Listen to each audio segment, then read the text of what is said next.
مقبولان بارگاہ الہی کی توہین کے واقعات پے در پے ہو رہے ہیں، جس کی سب سے بڑی وجہ محراب و منبر سے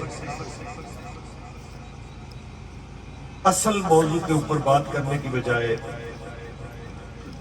ان معاملات کے اوپر بحث کی جا رہی ہے جو فی زمانہ قوم کی ضرورت نہیں ہے۔ بابا جی ایک بات کیا کرتے تھے کہ یہ جتنے فطرے پیدا ہوئے،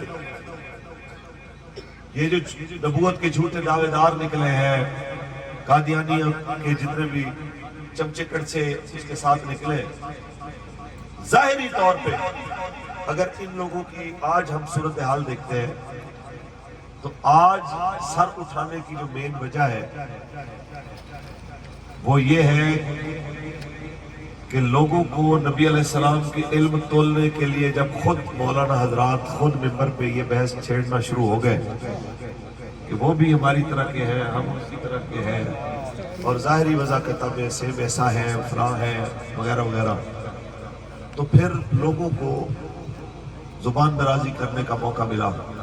ہمارے بابا جی ایک بات فرمایا کرتے تھے کہ لوگوں کو چاہیے کہ صرف رسول اللہ کے نالین قریبین تک رکھیں،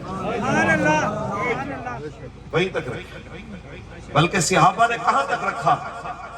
جب حضرت عبداللہ بن عبداللہ، جو عبداللہ بن ابی رئیس المنافقین کے بیٹے تھے لیکن وہ پکے مومن تھے، جب ان کو پتا چلا کہ رسول اللہ کی سواری کے بارے میں ان کے والد نے بات کی ہے اور عبداللہ بن ابی نے کہا کہ مجھے آپ کی سواری کے پسینے سے تکلیف ہوئی ہے، نبی رحمت جس سواری پہ تشریف فرمائے اس سواری کے پسینے کے بارے میں اس نے بات کی، حضور کے بارے میں بات نہیں کی، صرف پسینے کے بارے میں۔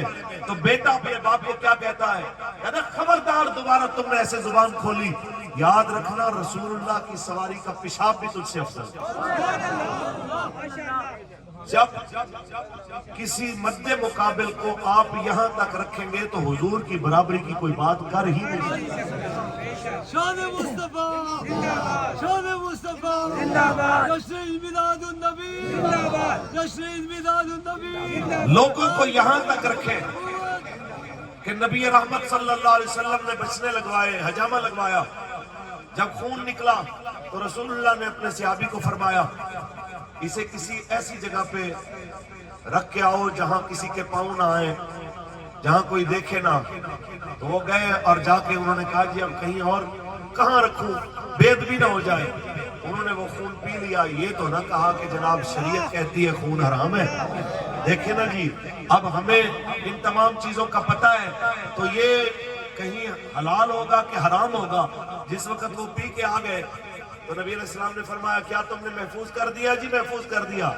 تو حضور نے ان کا انداز دیکھ کے فرمایا لگتا ہے تم نے پی لیا؟ کہنے لگے ہاں جی۔ میرے آقا نے فرمایا تو ساری زندگی پیٹ کی بیماریوں سے محفوظ ہو۔